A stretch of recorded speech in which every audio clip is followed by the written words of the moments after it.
আসসালামু আলাইকুম everyone, welcome back to my channel. আজ চলে এসেছি আরও একটি রেসিপি নিয়ে।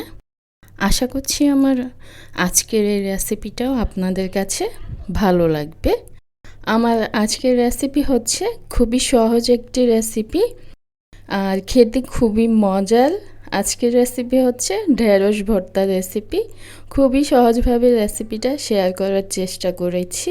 চলে যাচ্ছি এখন আমি মূল রেসিপিতে। একটি প্যানের মধ্যে আমি ঢেঁড়স নিয়েছি এখানে হাফ কেজি পরিমাণে। এখন 1 কাপ পরিমাণে আমি পানি দিয়েছি। বেশি পানি দেওয়ার দরকার নেই, তাহলে বেশি সেদ্ধ হয়ে ঢেঁড়স নষ্ট হয়ে যাবে আর অনেক আঠালো হয়ে যাবে। এখন হাই হিটে রেখে আমি ঢেকে দিব বলক উঠে আসা পর্যন্ত।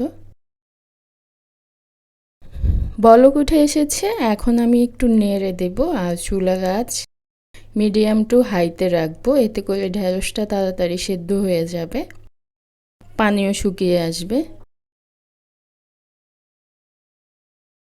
আমার ঢেঁড়সগুলো সেদ্ধ হয়ে গিয়েছে আর যেটুকু পানি আছে আমি একটু নেড়ে শুকিয়ে নিচ্ছি।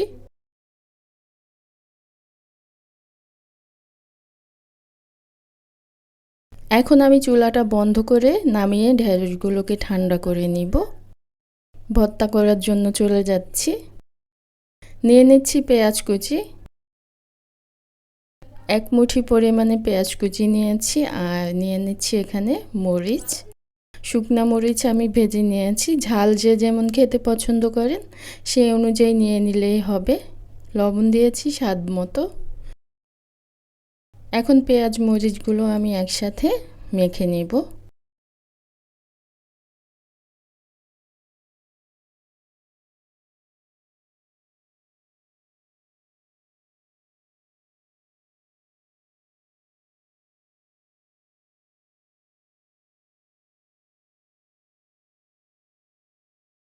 এখন পেঁয়াজের সাথে মাখিয়ে নিচ্ছি মরিচ।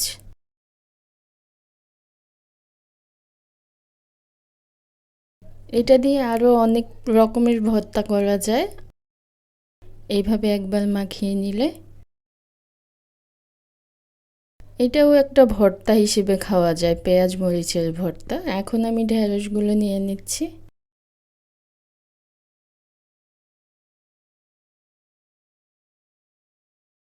এখন ঢেঁড়সগুলোকে আমি মাখিয়ে নিব।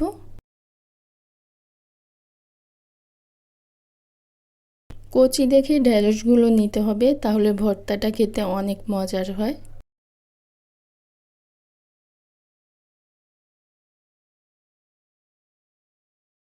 আর এমনভাবে সেদ্ধ করতে হবে যেন একটু কচকচে থাকে, তাহলে ভর্তাটা বেশি মজা লাগে খেতে।